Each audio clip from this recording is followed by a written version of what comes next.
پھر راکچی صاحب جو ہیں، عباس راکچی صاحب جو وزیر ان کے خارجہ ہیں، انہوں نے کہا ہے یہ بیان بہت امپورٹنٹ ہے کیونکہ سعودی عرب اور عمان جو ہے اس کے اوپر اٹیک ہوئے ہیں، اور اس نے ایران نے ڈکلیئر کیا ہے کہ ہم نے یہ اٹیکس نہیں کیے، نہ ہم نے سعودی عرب کے اوپر کیے ہیں جو ریاض ایئرپورٹ کے اوپر اور پھر آئل ریفائنری جو ہے راست نورا کے اندر.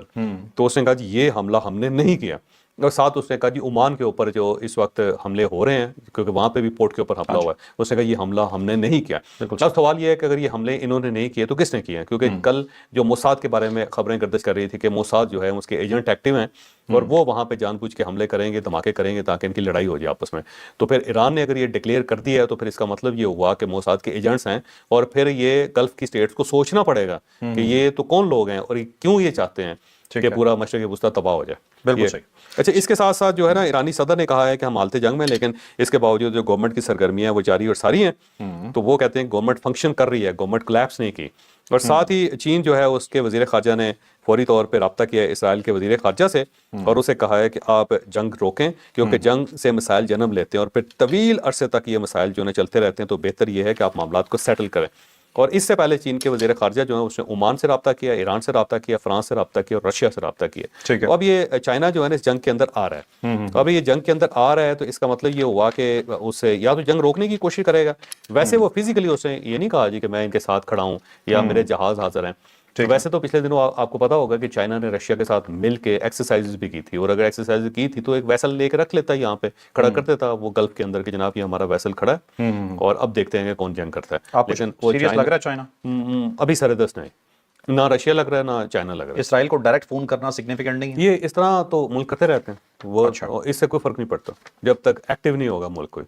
ٹھیک ہے، مطلب یہ ایک بس سو کال ڈپلومیسی، یہ ہاں ڈپلومیسی ہے. ڈپلومیسی سے یہ مسئلہ حل نہیں ہوتا. ڈپلومیسی جنگ نہیں روکتے، یہ اس وقت ہی رکیں گے جب دونوں فریقین میں سے کوئی ایک فریقین جو ہے وہ گھبرائے گا، ڈرے گا، پیچھے ہٹے گا. ایک اور خبر ہے، شہباز شریف صاحب جو ہے انہوں نے اپوزیشن کی قیادت کو بلا لیا. انہوں نے کہا جی دونوں ایوانوں کے جو قائدین ہیں ان کو طلب کیا، تمام جو سیاستدان ہیں ان کو بلایا اور وہ بریفنگ دینا چاہتے ہیں ساری صورتحال کے اوپر. صبح 11 بجے ان کی طرف سے بریفنگ ہے، لیکن جو اپوزیشن ہے اس نے پہلے تو ٹائم مانگا کہ ہم سوچ کے آپ کو بتائیں گے، لیکن اب یہ خبر آئی ہے تازہ کہ پی ٹی آئی نے انکار کر دیا. انہوں نے کہا جی پہلے ہماری عمران خان صاحب سے ملاقات کروائیں، ہم ان سے پوچھیں گے اور اگر انہوں نے الاؤ کیا تو ہم جائیں گے ورنہ نہیں جائیں گے. ویسے یار زیادتی ہے، ویسے نہیں تو سب یہ ان کا رونا کب ختم ہوگا؟ ٹھیک ہے خان صاحب کے ساتھ زیادتی بھی ہو رہی ہے، کچھ بھی ہو رہی ہے، ایک منٹ کے لیے ان کی بات مان بھی لیں. کیا اس سینیریو میں یہ بات کرنا بنتا ہے؟ نہیں کرنی چاہیے. ملک کی سلامتی کا مسئلہ ہے، پوری عالم اسلام کی سلامتی کا مسئلہ ہے، ان کو جانا چاہیے. لیکن اگر یہ نہیں جاتے تو ایک اور بلیک سپاٹ ہوگا ان کے اوپر اور یہ اپنے آپ کو خود الوف کر رہے ہیں. اس کا نقصان ان کو یہ ہوگا کہ آئندہ کوئی ان کو انوائٹ ہی نہیں کرے گا. نہیں انوائٹ کرے گا تو پھر یہ کیا کریں گے؟ پھر یہ کہیں گے جی ہمیں انوائٹ ہی نہیں کیا گیا. اور جو آخری خبر ہے وہ خبر خوفناک ہے. بی ایل اے نے چند دن پہلے پاک فوج کے ساتھ جوان اغوا کر لیے تھے اور ان کو شہید کر دیا گیا ہے. ابھی تازہ ترین خبر آئی ہے جو خوفناک ہے، اور یہ ان کے عوض کچھ لوگوں کو چاہتے تھے کہ رہا کر دیا جائے. جن لوگوں کا یہ مطالبہ کرے تھے ان میں 2-3 تو ایسے تھے جو پہلے مارے جا چکے ہیں، اور ریاست نے بتا بھی دیا کہ یہ تو ہمارے پاس ہے ہی نہیں، مارے جا چکے ہیں، ان کی لاشیں فلاں جگہ میں پڑی ہوئی، آپ نے خود دفن کیا ہوا ہے، یہ ہم کہاں سے لے کے آئیں گے. اور اس کے بعد وہ جو خواتین ان کی گرفتار ہیں ان کی گرفت کو چاہ رہے تھے کہ ان کو رہا کیا جائے، مارنگ بلوچ کو. تو پاکستان نے وہ انکار کر دیا، تو انہوں نے وہ جوان شہید کر دیے. تو اب اس کا مطلب یہ ہے کہ بی ایل اے کے اوپر بھی بڑا کڑا ٹائم آنے والا ہے. یہ اس معاملے میں پاکستان ایک قدم بھی پیچھے نہیں ہٹے گا. تو انہوں نے سارے ٹھکانے اڑا دینے، تو یہ ایک نیا آپریشن جو ہے نا وہ ہونے لگا. ٹھیک ہے. اور جو ڈونلڈ ٹرمپ کا ایک بیان ہے جس میں وہ یہ کہتے ہیں جی کہ وقت گزر چکا ہے، اب کسی قسم کی کوئی ڈپلومیسی مذاکرات نہیں ہوں گے.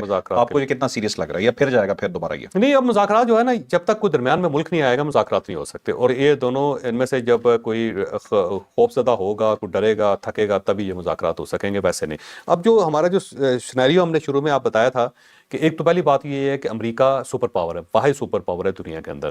اور اب اگر یہ حملہ اس کا ناکام ہو جاتا ہے اور امریکہ جو ہے اسے ٹف ٹائم ملتا ہے ایران سے، اور ایران جو ہے وہ ٹکا رہتا ہے اس کے خلاف، وہ ڈٹا رہتا ہے اس کے خلاف، تو اب پھر اس کے پاس آپشن نہیں ہوگا، پھر یہ سپر پاور ختم ہو جائے گی. بالکل اسی طرح جس طرح افغانستان ڈٹ گیا تھا رشیا کے خلاف، سوویت یونین کے خلاف، تو سوویت یونین ختم ہو گیا تھا. ٹھیک ہے. تو اب اگر یہ ایران ڈٹ جاتا ہے اور یہ لمبی جنگ کھیل لیتا ہے اور پھر امریکہ تھک جاتا ہے، تو پھر یہ امریکہ ایز اے سپر پاور ختم ہو جائے گا.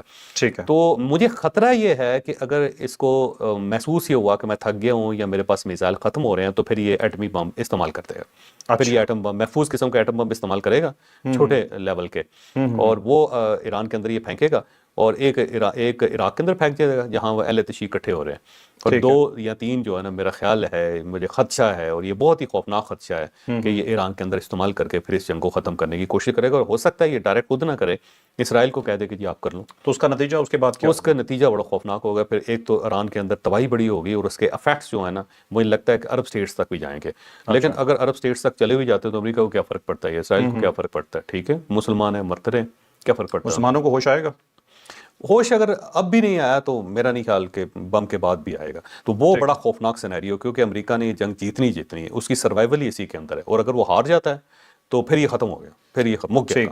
ٹھیک ہے. اچھا چوہدری صاحب، ایک چیز ہم مزید اس میں ذکر کرنا چاہ رہا ہوں میں کہ آیت اللہ خامنہئی صاحب کے جو صاحبزادے ہیں مجتبیٰ خامنہئی، ان کے زندہ ہونے کی خبر ہے، ایرانی میڈیا کہہ رہا ہے، میڈیا کہہ رہی ہیں، وہ کہہ رہے ہیں. اور یہ ایک بڑی مزیدار بات ہے کہ امریکہ ایک وقت تھا کہ وہ یہ بھی کہہ رہا تھا کہ مجتبیٰ جو خامنہئی ہے ان کو سپریم لیڈر بنا دیں اور یہ آیت اللہ خامنہئی صاحب کو ہٹا دیں. یہ امریکہ کی طرف سے پروپوزل بھی آئی تھی، اور یہ تھرو قطر انہوں نے پروپوزل دی تھی ایران کو، لیکن ایران نے صاف انکار کر دیا. تو انہوں نے کہا جی یہ ہمارے لیے ممکن ہی نہیں ہے، کیونکہ اس کی وجہ یہ وہ سمجھتے ہیں کہ نوجوان آدمی ہیں اور ایک لمبی زندگی ان کے سامنے پڑی ہوئی ہے، ماڈرن آدمی ہے، وہ چیزوں کو انڈرسٹینڈ کرے گا، اور جو خامنہئی صاحب شہید ہیں وہ انڈرسٹینڈ نہیں کر رہے. تو اب پھر اس کے بعد اعلان کر دیا گیا تھا 2 بندوں کا جی کہ خامنہئی